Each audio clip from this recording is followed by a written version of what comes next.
Hi guys, how are you all? I am scientist Gaurav Chaudhary and today we will discuss about capacitor. जैसे कि last lecture में भी हमने capacitor को ही study किया था, तो इस लेक्चर में भी हम कैपेसिटर का सेकंड पार्ट स्टडी करने वाले हैं। तो मैंने आपको छोटी छोटी बातें बता दी थी कि कैपेसिटर क्या होता है, कैसे उसका कंस्ट्रक्शन किया जाता है। लेकिन भाई एसएससी जेईई का एग्जाम बहुत टफेस्ट एग्जाम है, उसमें व्हाट इज कैपेसिटर तो पूछने वाला है नहीं, ना उसका कंस्ट्रक्शन पूछने वाला है, उसके अंदर की इलेक्ट्रिकल प्रॉपर्टीज को पूछने वाला है। बोले तो डाइलेक्ट्रिक्स वगैरह से रिलेटेड क्वेश्चन आएगा, तो वही आज हम स्टडी करेंगे। लेकिन आप बोलेंगे कि सर आपने पहला लेक्चर क्यों कराया? वो भाई मैंने इसलिए कराया ताकि आप बेसिक समझ सकें। जब आप किसी चीज का बेसिक जानेंगे तभी तो आप उसका टफेस्ट पॉइंट समझेंगे। तो आज का जो पॉइंट है, आज का पॉइंट क्या है? तो सबसे पहली डेफिनेशन हो जाती है कि जो कैपेसिटर होता है वो किसी भी चार्ज को या इलेक्ट्रिकल एनर्जी को इलेक्ट्रिक फील्ड की फॉर्म में स्टोर करता है। तो यही इस डेफिनेशन में लिखा है। आपने क्या लिखवाया? The capacitance is the electrical property. Property sir क्या वो वाली प्रॉपर्टी है जमीन जायदाद वाली? नहीं, ये प्रॉपर्टी होती है किसी भी चीज की विशेषताओं को बताने के लिए। प्रॉपर्टी दैट विच स्टोर्स माने एकत्रित करना। चार्ज को एकत्रित करता है या इलेक्ट्रिकल एनर्जी को एकत्रित करता है, किसकी फॉर्म में? इलेक्ट्रिक फील्ड की फॉर्म में। इसको दर्शाया किससे जाता है इलेक्ट्रिक फील्ड को? हमेशा इस तरीके से, यानी इलेक्ट्रिक फील्ड इंटेंसिटी। आपने लास्ट लेक्चर में ही पढ़ा है, ना भी पढ़ा हो तो दोबारा से पिछले 2 से 3 वीडियो अच्छे से पढ़ लीजिए। इलेक्ट्रिक फील्ड इंटेंसिटी यानी इलेक्ट्रोस्टैटिक पूरा चैप्टर कर लीजिए, तो आपको कैपेसिटर भी समझ में आने लगेगा। तो यहां से आपको इतना समझ में आया कि कैपेसिटर चार्ज को और इलेक्ट्रिक कल एनर्जी को किसकी फॉर्म में स्टोर करता है? इलेक्ट्रिक फील्ड की फॉर्म में। दूसरा आप पॉइंट लिखवाते हैं, इसको रफ करते हैं, लिख लेना। कैपेसिटर जो होता है वो किसी भी सर्किट में सडन चेंज यानी अचानक वोल्टेज के चेंज होने का अपोज करता है। कैसे सर? जैसे लास्ट लेक्चर में हम आपको बताए थे कि यहाँ क्या लगा है भैया? कैपेसिटर, और उससे मैं बैटरी को कनेक्ट कर दूं तो उसमें जो वोल्टेज आएगा करंट के फ्लो होने के कारण, तो उसको क्या कर देगा? एक ही प्लेट पर रोक लेगा। हमने क्या बताया था आपको? एक ही प्लेट पर रोक लेगा। तो रुकी हुई चीज को क्या बोलते हैं? अपोज करना। आपको कोई भी गेट पे रोक दे, अपने घर के गेट पे, और अंदर न जाने दे, तो वो क्या कर रहा है? आपका अपोज ही तो कर रहा है, आपको रोक रहा है। अपोज बोले तो रोक रहा है, यानी धक्का लगा रहा है आप में। तो यही बोलते हैं कैपेसिटर वोल्टेज का अपोज करता है। और जब अपोज करेगा तो क्या स्टोर होगा? चार्ज स्टोर होगा या इलेक्ट्रिकल एनर्जी स्टोर होगी? कहां होगी सर? कैपेसिटर के अंदर। वही क्या कहलाता है? इलेक्ट्रिक फील्ड की फॉर्म में स्टोर करता है। तो यहां से हमें समझ में आया कैपेसिटर जो होता है हमेशा हमारा वो सडन चेंज इन वोल्टेज का अपोज करता है और चार्ज और इलेक्ट्रिकल एनर्जी को क्या करता है? स्टोर करता है। तो यहां से सर हम इतना तो समझ गए, लेकिन आगे भी पढ़ाइए। तो चलते हैं आगे, अब पढ़ेंगे very important point of capacitor. when the voltage across the capacitor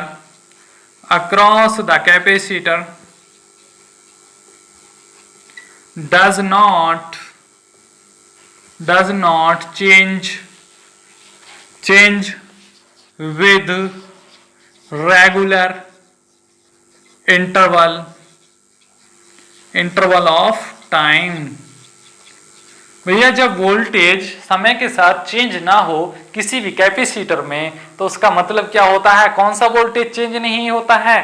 direct current यानी ऑल्टरनेटिंग करंट। तो भैया ऐसे चलता है ना, इस तरीके से, यानी ऑल्टरनेटिंग करंट बोले तो इस तरीके से फ्रीक्वेंसी में चलता है। तो हमेशा इससे क्या पता चलता है जो हमने लिखा है, when the voltage across the capacitor does not change with time, change with regular zero. तो यहां से हमें क्या पता चला कि जब भैया वोल्टेज इंटरवल के साथ चेंज ही नहीं हो रहा है, तो कैपेसिटर के अक्रॉस जो करंट होगा वो कितना हो जाएगा? जीरो। तो यहां से हमें पता चला कैपेसिटर को हम किस में यूज नहीं कर सकते? डायरेक्ट करंट पे यूज नहीं कर सकते, ये सिर्फ और सिर्फ ऑल्टरनेटिंग करंट पे यूज होता है। It is only used in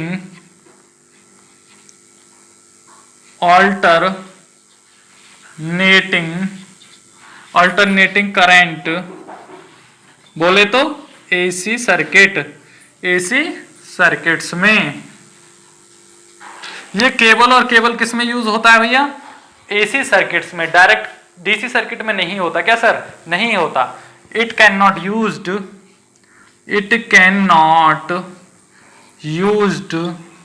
in DC circuits.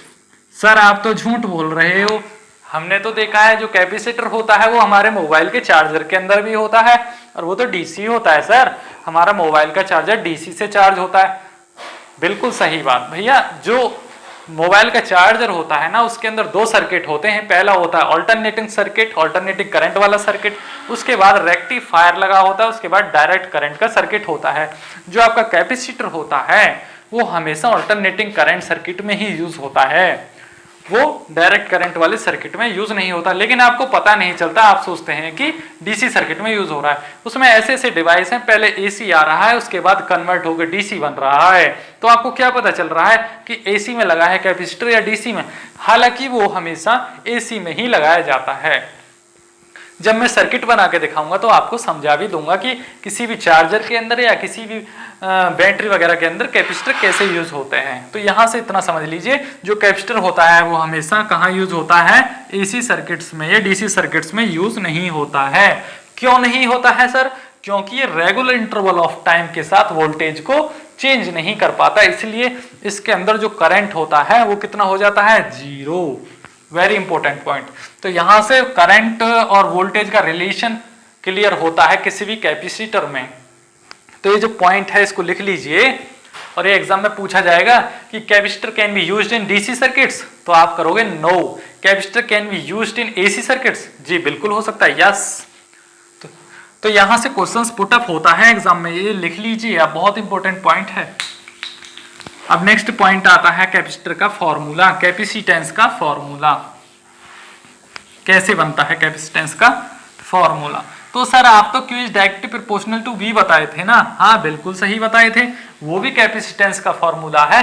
लेकिन अब नया फॉर्मूला आने वाला है, ये capacitance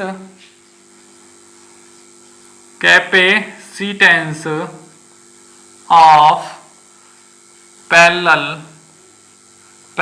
plate air capacitor, capacitance of parallel plate air capacitor. Sir ji air capacitor क्या हवा में तैरता है? कैपेसिटर ऐसे ऐसे ऐसे ऐसे, एयर कैपेसिटर तो भैया हवा में तैरता है ना? नहीं भैया, इसके अंदर जो है प्लेटों के बीच खाली जगह छोड़ दी जाती है, उसमें कोई भी कूड़ा कबाड़ा नहीं भरा जाता है। कैसे सर? अब जो मेरा हाथ है, ये हाथ, एक प्लेट इसको मान लूं और एक इसको मान लूं, ये दो प्लेट है, अब इनके बीच कुछ नहीं है, सिर्फ एयर ही तो है भैया। एयर तो हर जगह है जहां भी खाली जगह है, तो इसी को क्या नाम दिया गया? Parallel plate air capacitor. तो एक प्लेट ये हो गई, दूसरी प्लेट ये हो गई, एक प्लेट पॉजिटिव है, दूसरी प्लेट नेगेटिव है, और इनके बीच में क्या है? खाली जगह। क्या है? एयर। हिंदी में बोले तो हवा या वायु। बीच में क्या है? वायु। और यहां से एक तार निकाल दिया, ये कहीं भी कनेक्ट कर दो बैटरी वगैरह में, एक यहां से निकाल दिया, और इसी को क्या है? डब्बे में पैक कर दिया जाता है, छोटे से डब्बे में पैक कर दिया जाता है। आपकी स्क्रीन पर दिख रहा होगा ब्लू कलर का छोटा सा कैपेसिटर, ये वही कंस्ट्रक्शन है। समझे बात? अब ये दिखाने के लिए, पढ़ाने के लिए तार यहां दिखाए जाते हैं, लेकिन उसमें छोटी सी टिप यहां निकली हुई होती है। ठीक है, समझे बात? इलेक्ट्रीशियन आपके छोटे छोटे डिवाइस में लगाता है उसको, तो उसी को हम पढ़ा रहे हैं। उसका कैपेसिटेंस कैसा होगा? तो सबसे पहले आप समझ लीजिए, यहां से यहां तक की जो दूरी है, दोबारा से रफ करके इसको बनाते हैं दोबारा समझाने के लिए। भैया इसको पढ़ना बहुत जरूरी है, अगर इसको आप करते हैं तो आपको बहुत बेनिफिट होने वाला है। ये पॉजिटिव प्लेट, ये नेगेटिव प्लेट, यहां से जो यहां तक की दूरी है इसको क्या बोलेंगे हम? Separation, SEPRATION। सर हम तो इसको डिस्टेंस के नाम से जानते हैं, तो बिल्कुल लिख सकते हैं डिस्टेंस। सर डिस्टेंस को डी से दर्शाया जाता है हमेशा, स्मॉल डी से, बिल्कुल सही बात। यहां से यहां तक की दूरी को क्या बोल सकते हैं हम? डी, यानी distance. Distance between the plates, distance between the plates यानी separation between the plate. Separate मतलब दो चीजों को तोड़ के दूर दूर थोड़ा हो गए, यानी अलग अलग है ना प्लेट, इसलिए सेपरेशन बोल दिया है। हम आपको पढ़ा चुके हैं। दूसरा, थिकनेस ऑफ प्लेट, इन प्लेटों की मोटाई, थिकनेस ऑफ प्लेट, प्लेटों की मोटाई कितनी है, इसको क्या लिख देंगे एरिया। एरिया कैसे होगा प्लेट का भैया, प्लेट मान लीजिए इतनी मोटी प्लेट ले लें या आप इतनी मोटी प्लेट ले लें या इतनी मोटी, कोई जरूरी थोड़ी है हर कैपेसिटर में बराबर ही प्लेट होगी, किसी में पतली प्लेट होती है, किसी में मोटी प्लेट होती है। तो ये एरिया यहां से यहां तक का जो एरिया है इस प्लेट का जो एरिया है वो क्या कहलाएगा, एरिया यानी ए। तो ए बराबर, ए क्या है thickness, THICKNES, thickness of plate, plate A is the thickness of plate, यानी कि प्लेट की मोटाई। प्लेट बोले तो सर क्या, पत्ती, हम जो आपको पत्ती बताए थे लास्ट लेक्चर में वही, यानी कि एक पत्ती यहाँ रखी है लोहे की या एल्युमिनियम की ले लो, यहाँ रखी है और दूसरी यहाँ रखी है, बीच में खाली जगह है, ठीक है। तो A is the thickness of plate. Sir D is the distance, distance between plates, यानी प्लेटों के बीच की दूरी।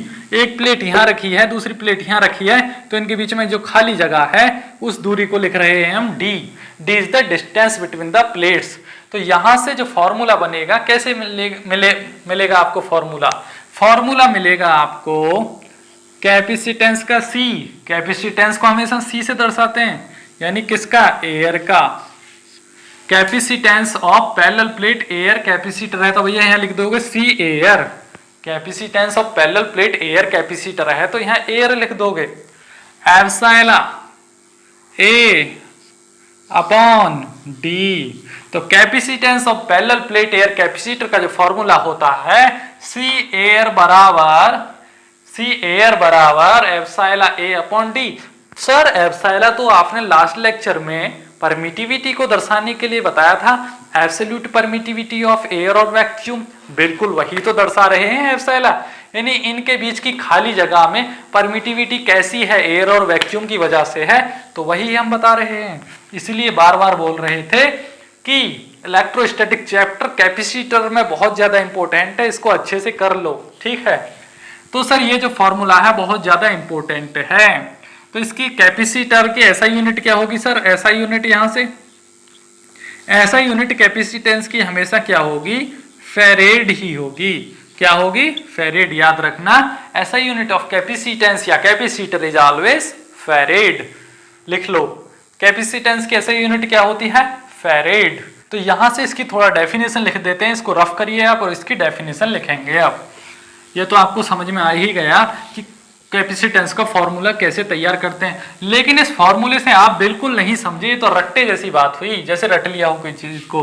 तो यहां से एयर कैपेसिटर का फॉर्मूला लिखिए एप्सिलॉन ए अपॉन डी। लेकिन सर इस एप्सिलॉन का मतलब क्या है, एप्सिलॉन का मतलब क्या है, इसका मतलब है भैया प्लेट्स के बीच आप कैसा मटेरियल भर रहे हो, ज्यादा स्टोर कराने वाला या कम स्टोर कराने वाला। अब प्लेट्स के बीच आप हल्का मटेरियल यानी एयर डाल दिए तो आसानी से आपके चार्ज निकल जाएंगे, इसको चीरते हुए आसानी से निकल जाएंगे। अब बैटरी लगाए तो ज्यादा देर नहीं रुक पाएगी ना एयर, यहां से आया और यहां भाग गया, यहां से आ गया।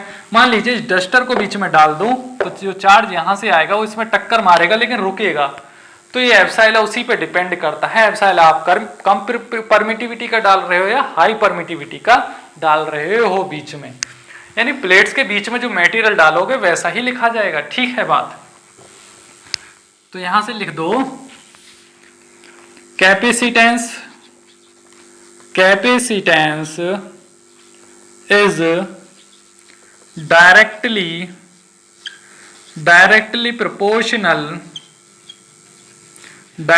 proportional to absolute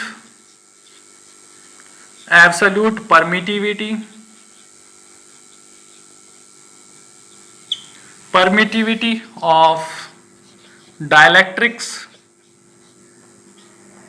CT DIELECTRICS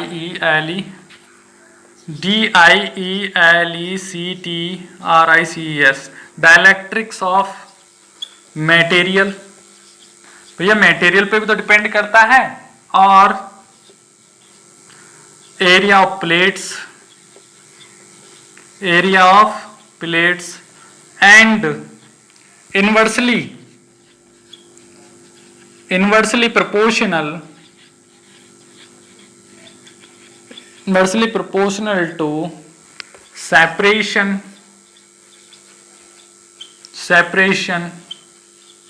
between the plates. Sir यहां से बिल्कुल भी समझ में नहीं आया हमें। अब दोबारा से कैपेसिटर बना लीजिए। ये क्या है? कैपेसिटर बन गया ना भैया। ये क्या है? कैपेसिटर। कैपेसिटर की डेफिनेशन क्या बोल रही है कैपेसिटेंस की? जो कैपेसिटेंस होता है वो डायरेक्टली प्रोपोर्शनल होता है absolute permittivity of dielectrics. Dielectrics क्या? बीच में कूड़ा कबाड़ा जो बनना है वही तो डाइलेक्ट्रिक्स है। परमिटिविटी मटेरियल है, इंसुलेटिंग मटेरियल। अब बीच में डस्टर डालूंगा तो इस मटेरियल पे डिपेंड करेगा ये कितनी देर रोक पा रहा है। दूसरा किस पे डिपेंड करेगा? यहाँ एयर भर दिए तो एयर पे डिपेंड करेगा, पानी भर दिए तो पानी पे डिपेंड करेगा, ऑयल भर दिए तो ऑयल पे डिपेंड करेगा। दूसरा क्या बोल रहा है? दूसरा बोल रहा है area of plates. In plates के एरिया पे भी डिपेंड करेगा। ये वाली जो प्लेट्स है ना, ये जो पत्तियां हैं, इसका एरिया और इसका एरिया इस पे भी डिपेंड करेगा। और सर इनवर्सली प्रोपोर्शनल किसका होगा? इनवर्सली बोले तो क्या? अगर एक बढ़ता है तो दूसरा घटता है, दूसरा बढ़ता है तो एक घटता है, इस तरीके से, यानी कट्टर विरोधी। सर अच्छा, इनवर्सली अगर इन प्लेट्स के बीच का एरिया बढ़ाते हैं, मान लीजिए एक प्लेट्स यहां है, अब इसको थोड़ा रफ करते हैं तो यहां इस डेफिनेशन को लिख लीजिए, तब आपको अच्छे से समझ में आएगा। मैं बोर्ड पे और समझा देता हूं इस फॉर्मूले को। जब आप इसको, फिर मैं प्लेट्स को इतनी दूरी पर ले गया और फाइनली मैं प्लेट्स को, एक प्लेट यहां रख दी और एक प्लेट यहां रख दी, यानी इतना एरिया हो गया प्लेट्स के बीच। इतना एरिया फिलहाल इतना है और पहले केस में सिर्फ इतना है। तो ये क्या बताता है? अगर प्लेट्स के बीच का डिस्टेंस बढ़ाते हो तो किसी भी कैपेसिटर का कैपेसिटेंस घट जाएगा। क्या मतलब हुआ सर इसका? इसका मतलब क्या हुआ सर कि भैया किसी भी कैपेसिटेंस की प्लेट्स के बीच का जो एरिया अगर आपने बढ़ा दिया तो वो चार्ज को स्टोर नहीं कर पाएगा, वो सीधा सीधा फ्लो करा देगा, बोलेगा जाओ भाई साहब जाओ। सेम वैसे ही घर के सामने अगर छोटा दरवाजा लगाते हो तो उस पे खड़ा सिक्योरिटी गार्ड किसी भी आने वाले इंसान को रोक लेगा, लेकिन आपने दरवाजा ही नहीं लगाया है, बड़ा सा गेट छोड़ दिया है खुला हुआ, तो कोई भी आएगा और भाग के निकल जाएगा। सेम वैसे ही आपने तो पूरा का पूरा ये छोड़ दिया है ना, तो यहां से आराम से चार्ज निकल जाएगा, पूरा आराम से चार्ज निकल जाएगा। तो यही क्या कहता है, अगर डिस्टेंस बढ़ाते हो प्लेट्स के बीच का, यानी सेपरेशन बढ़ाते हो, तो कैपेसिटेंस कम हो जाएगा। कैपेसिटेंस रियलिटी में होता क्या है? किसी चीज को रोकने की क्षमता को ही कैपेसिटेंस बोला जाता है। Ability to do store the charge in form of electric field, यानी चार्ज को रोकने की क्षमता ही तो कैपेसिटेंस है। अब आपने जब एरिया ही बढ़ा दिया तो कैपेसिटेंस घट गया, तो इसका मतलब क्या है? चार्ज को नहीं रोक पा रहा है अब फिलहाल, ठीक है। लेकिन सर इस केस में क्या है? यहां तो एरिया यानी सेपरेशन बहुत कम है, सर इतना सा सेपरेशन है, यानी इन प्लेट्स के बीच की जो दूरी है बहुत कम है। तो यहाँ जो सेपरेशन कम है यानी डिस्टेंस कम है, तो इसका मतलब कैपेसिटेंस बहुत ज्यादा है। तो सर इसका मतलब क्या हुआ? सेम वैसे ही जैसे आपने घर के दरवाजे पर छोटा सा गेट चढ़ा दिया और उस पर एक व्यक्ति खड़ा है, सामने आने वाले चोरों से बोल रहा है अंदर जाओगे? नहीं, वहीं रोक देगा। सेम वहीं रोक देगा, तो ये भी वहीं रोक देगा, यानी चार्ज को स्टोर कर लेगा। और जब भैया किसी चीज को स्टोर कर लेगा तो उसका कैपेसिटेंस बहुत ज्यादा हो जाएगा। तो आई बात समझ में? स्टोर्स आपको कम करना है तो उसके प्लेट्स के बीच का सेपरेशन बढ़ा दीजिए, और आपको स्टोर ज्यादा करना है तो उसका दरवाजा छोटा कर दीजिए। तो यहां से कैपेसिटर के प्लेट्स के बीच का सेपरेशन और ये फॉर्मूला क्लियर होता है। तो ये वाला एग्जाम्पल आप याद रखना हमेशा, कभी भी कैपेसिटर को नहीं भूलेंगे, और वो डेफिनेशन लिख लेना। लेकिन जो किताब में लिखा है उससे कभी भी किसी को समझ में तो आता नहीं है कुछ भी, लेकिन ये जो एग्जाम्पल है ना, ये बहुत इंपॉर्टेंट है। दोबारा समझिए, अगर कैपेसिटर की प्लेट दूर दूर हैं तो क्या है? कैपेसिटेंस, दोबारा लिख लीजिए, कैपेसिटेंस इज लो।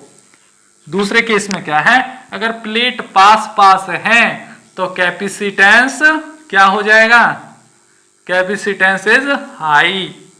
तो डिपेंड किस पे करता है, डिस्टेंस पे, यानी डिस्टेंस पे भी डिपेंड करता है प्लेट्स के बीच का सेपरेशन कम है या ज्यादा है। तो ये फॉर्मूला बहुत इंपॉर्टेंट है। फॉर्मूला को बोलेंगे कैसे, capacitance of air equal to epsilon A upon D, और इसकी ऐसा यूनिट हो जाती है फैरेड। तो आपको यहाँ एयर वाला केस तो समझ में आ गया। अगला केस है क्या सर, वो भी समझा दीजिए। भैया आपने यहाँ क्या डाली थी, प्लेट्स के बीच में यहाँ क्या डाली थी आपने, एयर। अभी तक आपने प्लेट्स के बीच में एयर भरी है। किसकी एयर क्या है सर, डाइलेक्ट्रिक्स ही तो है। डाइलेक्ट्रिक्स की जगह पे यानी कूड़ा कबाड़ा, दोबारा लिख लो, DIELECTRIC, डाइलेक्ट्रिक्स बोले तो कूड़ा कबाड़ा, जो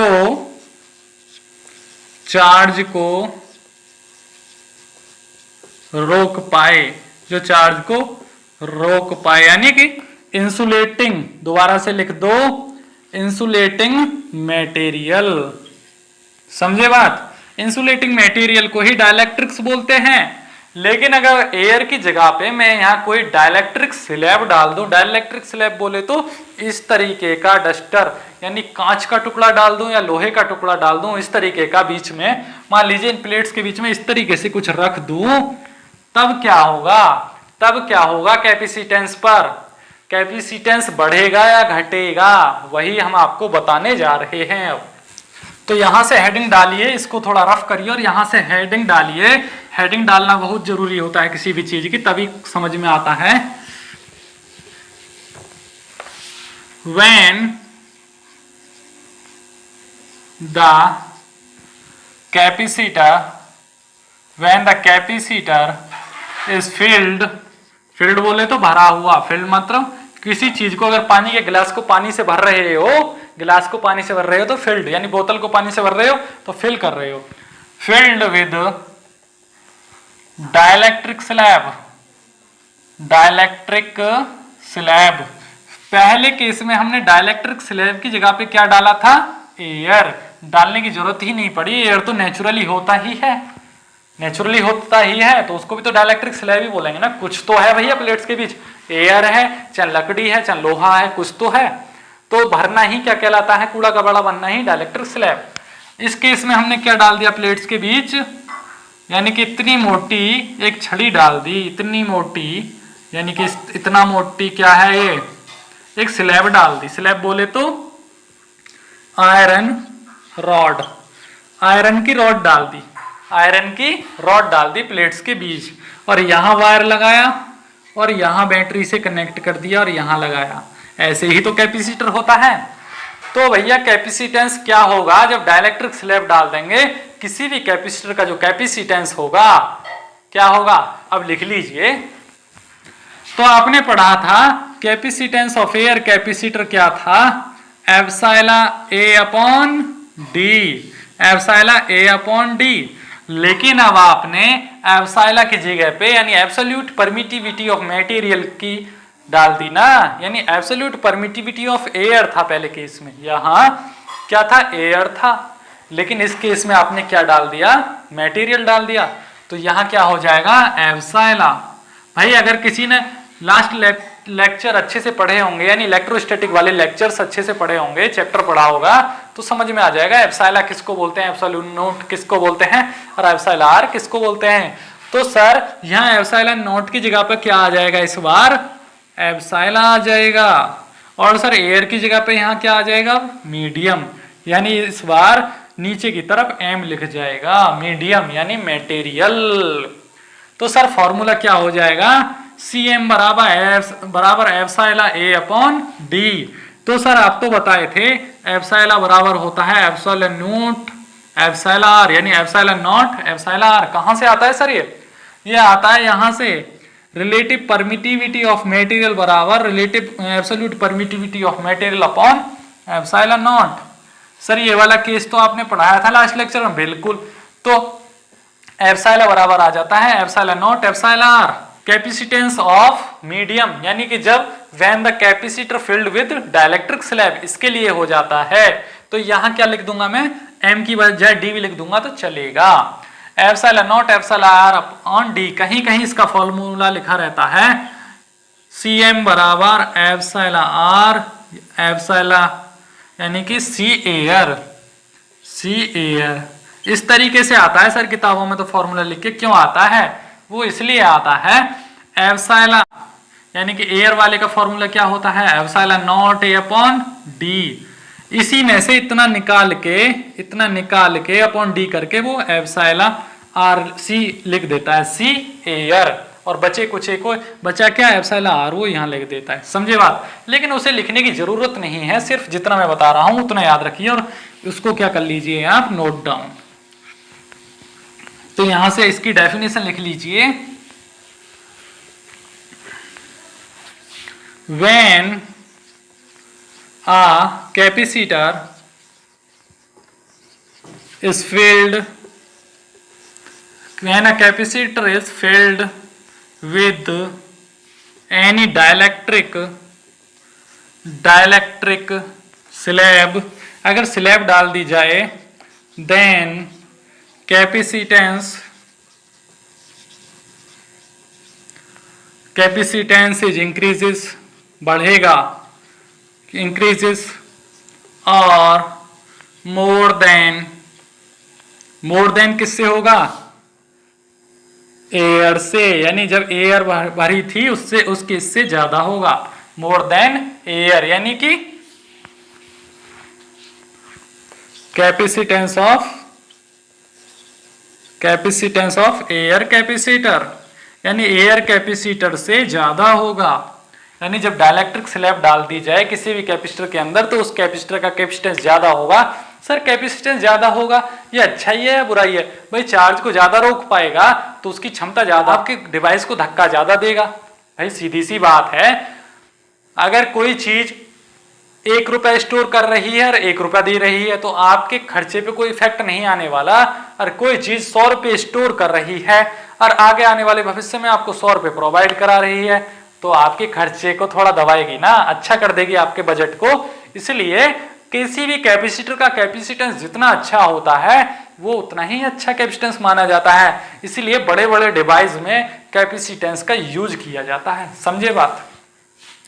छोटा धक्का लगाएगा ज्यादा कैपेसिटेंस होगा तो तगड़ा वाला धक्का लगा देगा, ज्यादा तेजी से मशीन को चला देगा। ऐसा तो नहीं है बड़ी मशीन में इतना सा कैपेसिटर लगा दो, नहीं चला पाएगा ना, उसमें बड़ा कैपेसिटर यानी हाई कैपेसिटेंस वाला लगाना पड़ेगा। पंखे के लिए छोटा काम कर देता है 2 माइक्रोफैरेड वाला, समझे बात।